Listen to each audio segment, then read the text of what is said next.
Hello everyone and welcome to my channel. देखिए 66th BPSC का जो मेंस आंसर कॉपी है वो आरटीआई से मैंने रिसीव कर लिया है।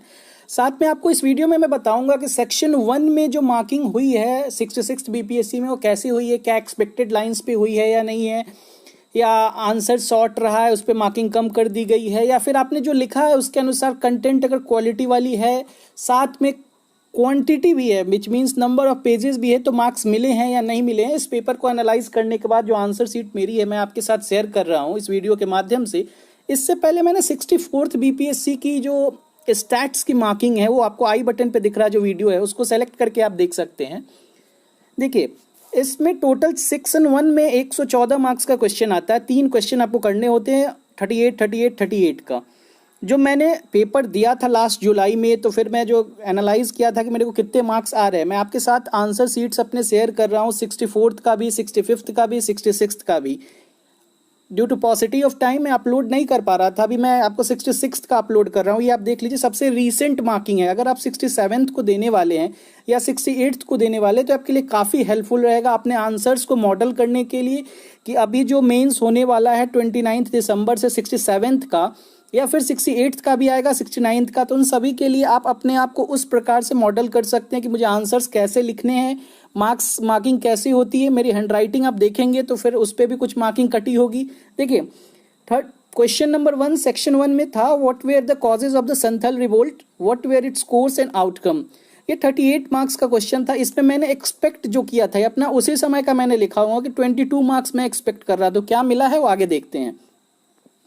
इस वीडियो को पूरा देखिएगा सो डेट आपको एक बेटर एनालिसिस मिल पाए।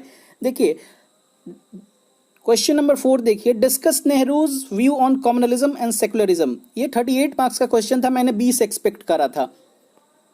और क्वेश्चन नंबर 5 था bring out the main features of Patna Kalam painting. इस पे मैंने 25 एक्सपेक्ट करा था। जो मैं जिस प्रकार से मैंने लिखा था या फिर जो भी उसमें मैंने लिखा है मैं भी आपको दिखा रहा हूँ, बट इसमें 25 एक्सपेक्ट करा था। मैं भी थोड़ा ज़्यादा एक्सपेक्ट कर लिया हूँ, विच मीन्स 25 और 20 45 और 67 मार्क्स मैंने जो है एक्सपेक्ट करा था 114 से सेक्शन 1 से, और मुझे मिला कितना है वो पहले आप देख लीजिए। यहाँ पे 66 कंबाइंड बीपीएससी आप देख सकते हैं, यहाँ पे मेंस का एग्जामिनेशन है इसका 29 जुलाई को ये पेपर हुआ था। इसमें क्वेश्चन नंबर 1 में 22 मार्क्स मिले हैं, विच मीन्स 22 मैंने एज्यूम किया था, 22 ही आए हैं इसमें। क्वेश्चन नंबर 4 में मैंने 20 एज्यूम किया था कि मेरे को 20 मिल सकते हैं, उसमें भी 20 मिले हैं। बट पटना कलाम में मैंने 25 एक्सपेक्ट करा था और 21 मार्क्स मिले। ऑलमोस्ट जो एक्सपेक्टेड लाइंस पे कॉपी चेकिंग हुई है या जो भी उन्होंने जैसे भी चेक करा, ये सारे मेरे मार्क्स आज मैं अपने कॉपी देख रहा था, साथ में जो पेपर था वो बहुत दिनों से फाइल में रखी हुई, तो देखा तो ऑलमोस्ट मार्क्स मैच कर रहे थे। बस सेक्शन 2 में मार्किंग थोड़ी अजीब सी हुई है, या फिर कह सकते हैं मेरा कंटेंट उस प्रकार नहीं था। देखिए ये पटना कलाम मैंने लिखा है, पटना कलाम 38 मार्क्स में क्वेश्चन नंबर 5 आप देख सकते हैं, इसमें 21 मार्क्स मिले हैं। देखिए पटना कलाम इसमें मैंने ओरिजिन से सबसे पहले स्टार्टिंग की थी कि इसका ओरिजिन कैसे हुआ, फिर इसके बारे में बताया कि फॉरेन जो रिजीम थी, native land influence, polity, economy, मतलब जो एक बैकग्राउंड देते हैं किसी चीज़ का आंसर से पहले उसका जो ओरिजिन का वो मैंने दिया।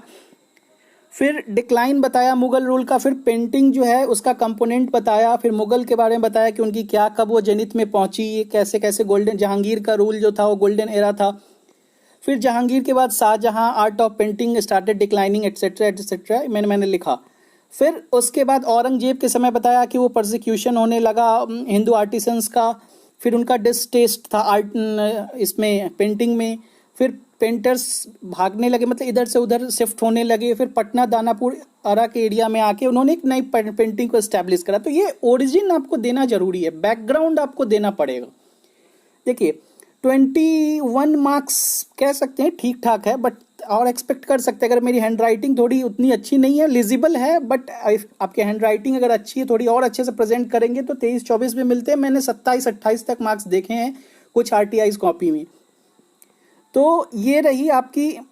फिर main features of Patna Kalam मैंने मेंशन करा था कि ये कजली स्याही है, art of finishing touch, colours from plants, box, shading in solid forms, miniature painting, lucid proportionate live, मतलब इस तरीके से मैंने डायग्राम बना के दिखाया था उसको। फिर एक्सप्लेन करा था इसको 1 by 1, subject matter, lucid proportion, मतलब क्या क्या था उन सभी टॉपिक्स को मैंने इसमें एक्सप्लेन करा। फिर एग्जाम्पल भी दिए कि पिक्चर ऑफ टोंगा हो या फ्लाइंग बर्ड हो पटना कलाम में, वो सब एक मार्वेलस टच था उसमें। फिर फिफ्थ सिक्स ऐसे जितने भी पॉइंट्स थे उन सभी को मैंने एक्सप्लेन किया। तो आप देख सकते हैं सबसे पहले बैकग्राउंड आपको देना जरूरी है, ओरिजिन का, कि आप पहुंचते हैं कि आखिर पटना कलाम न्यूज़ मतलब पटना कलाम एग्जिस्टेंस में आया कैसे पेंटिंग। फिर आगे चल के मैंने उसके फीचर्स को एक्सप्लेन करा, फिर बताया कि रीजंस फॉर आखिर डिक्लाइन क्यों करा था पटना कलाम, क्यों इसको वो जैसे मधुबनी पेंटिंग आज हम बात करते हैं, पटना कलाम पेंटिंग क्यों नहीं बात करते हैं। तो वो बताया कि advent of photography, lack of support from aristocracy, lesser demand in market after the colonial rule, ये एटसेट्रा ये सब एक्सप्लेन करा। फिर कुछ प्रोपोनेंट्स के नाम मैंने उसमें मेंशन करे, थोड़ा सा वो ऑथेंटिकेट करने के लिए, कि सेवक राम हुए, हुलास लाल, देवीलाल एटसेट्रा। फिर इसको बताया कि हेरिटेज, बिहार ने एक ऐसा हेरिटेज है जिसको लूज कर दिया है, इसको government needs to revive this painting like Madhubani paintings. Artisans if given proper support can take the painting to global level and can be a symbol of Bihari paintings. मैंने ये इतना इसमें मेंशन करा, विच मीन्स अगर आप नंबर ऑफ पेजेस पे अगर बात करते हैं, क्वालिटी तो आपने देख लिया कि मैंने क्या लिखा था। नंबर ऑफ पेजेस पे बात करें तो पेज 1 2 3 4 5, विच मीन्स 5 पेजेस मैंने पटना कलाम पे लिखे थे। अगर क्वांटिटी पे बात करते हैं कि पेज लिखने से या जो भी, ऐसा कुछ नहीं है कि ज़्यादा पेज लिखने से आपको मार्क्स ज़्यादा मिल जाते हैं, कंटेंट भी होना चाहिए। तो 21 मार्क्स उन्होंने मेरे को अवार्ड किया है इसमें आउट ऑफ 38 मार्क्स।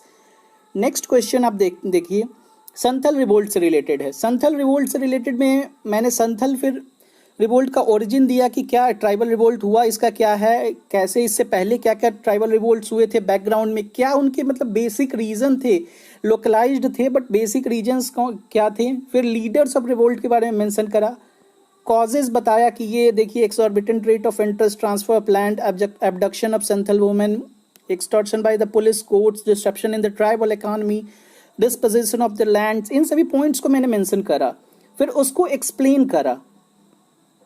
आप देख सकते हैं जितने भी पॉइंट्स हैं उन सभी को एक्सप्लेन करा। फिर कोर्स ऑफ रिवोल्ट बताया कि रिवोल्ट का हुआ उस समय क्या है, वो कौन सा एरिया था, वहां पे कैसे मतलब क्या क्या हुआ, वो सब थोड़ा सा एक्सप्लेन किया नेक्स्ट पेजेस में। आउटकम ऑफ द रिवोल्ट को एक्सप्लेन करा कि आखिर ये जो रिवोल्ट हुआ था लोकलाइज्ड था बट इसका क्या आउटकम आया, इसको फिर मैंने एक्सप्लेन करा। सिग्निफिकेंस क्या है इस रिवोल्ट का हमारे इंडिपेंडेंस मूवमेंट में, उसको थोड़ा सा एक्सप्लेनेशन किया। एंड 22 मार्क्स इसमें उन्होंने अवार्ड करा है। ऑलमोस्ट एक्सपेक्टेड लाइंस है, क्योंकि मैंने जो एनालिसिस अपना खुद का किया था घर आके कि मेरे को 22 मार्क्स इसमें मिलने चाहिए, ऑलमोस्ट 22 ही उन्होंने दिया।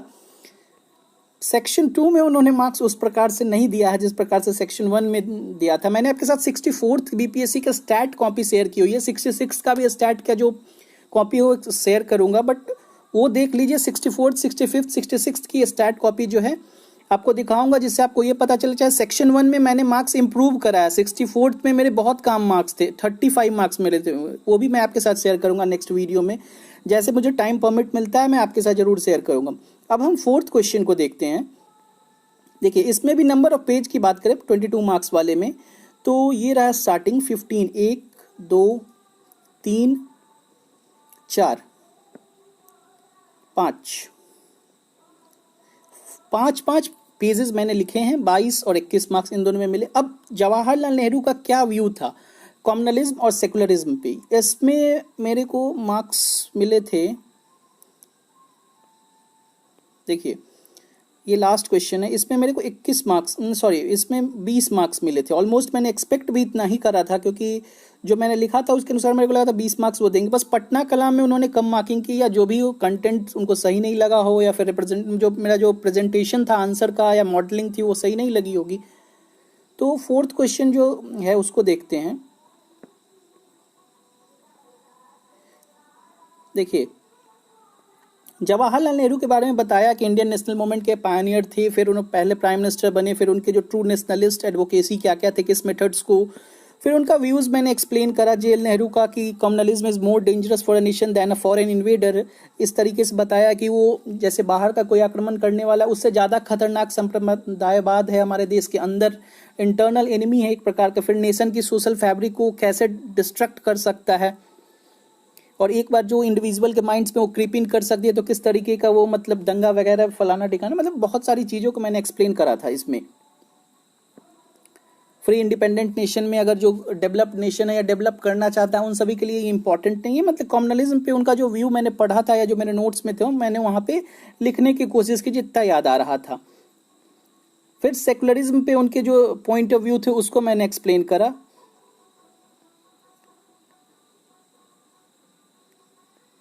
वही जितनी भी चीज़ें उन्होंने अपने मेंशन करे, जो पॉइंट्स मेरे को ध्यान में थे कि that no special treatment to any particular religion for democratic as a sovereign and republic nation, he advocated that all religion must be treated equally. इतने सारे पॉइंट्स मैंने जो भी उनके थे मेरे को ध्यान में आ रहे उस समय मैंने लिखे थे।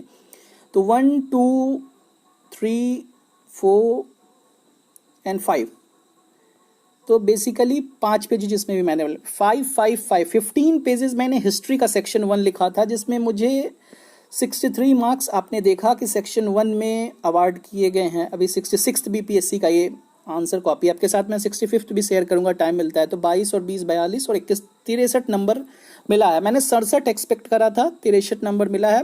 20+ average is a good mark आप कह सकते हैं। जो हर एक आदमी का अलग अलग पैरामीटर है मापने का, बट 22 20 21 मोर देन एवरेज कहा जा सकता है। 50% से ऊपर अगर आ रहा है तो फिर मार्क्स सही है, बट और इम्प्रूवमेंट की ज़रूरत है, क्योंकि यहाँ पे ये on the expected lines questions आते हैं। उसको आप अगर और अच्छे से लिखेंगे तो और आपका बेटर मार्क्स मिलेगा। ये बस एक तरीके का आपके लिए आई ओपनर हो सकता है कि इस तरीके से लिखेंगे तो 20+ आएगा, और आपकी अच्छी hand writing, better presentation skills और मोर ओरिएंटेड वे में लिखेंगे कि कैसे कनेक्टेड के साथ कंटेम्प्रोरी इश्यूज को कुछ कनेक्ट करते हैं, तो उस पर ज़्यादा मार्क्सेस मिलने की संभावना है। ये 64 65 66 का मेरा अनुभव रहा है। आई होप ये एनालिसिस आपके लिए हेल्पफुल होगी। मैं 66 का स्टैटिक्स की मार्किंग भी शेयर करूंगा। मेरे उसमें फिर से मतलब आप कह सकते हैं 72 आउट ऑफ 72 नहीं आए, और वन ऑफ द रीजंस था फाइनल कट ऑफ मिस करने का। आई होप ये आपके लिए हेल्पफुल होगा। आप आंसर्स अपने लिखते रहिए। 67 की तैयारी कर रहे हैं मेंस की, तो 68 की भी कर रहे हैं, तो इसके लिए ये इसको देख के आप आंसर्स लिख सकते हैं। कुछ अपनी इंप्रूवमेंट और डालिए। चैनल पे नए हैं तो चैनल को सब्सक्राइब कीजिए। साथ में 68 बीपीएससी के लिए जो करंट अफेयर्स की सीरीज है बिहार से रिलेटेड, मैं डेली ला रहा हूँ। चैनल को सब्सक्राइब कीजिए, और अगर आपको कंटेंट अच्छा लग रहा है तो अपने फ्रेंड्स के बीच जरूर शेयर कीजिए।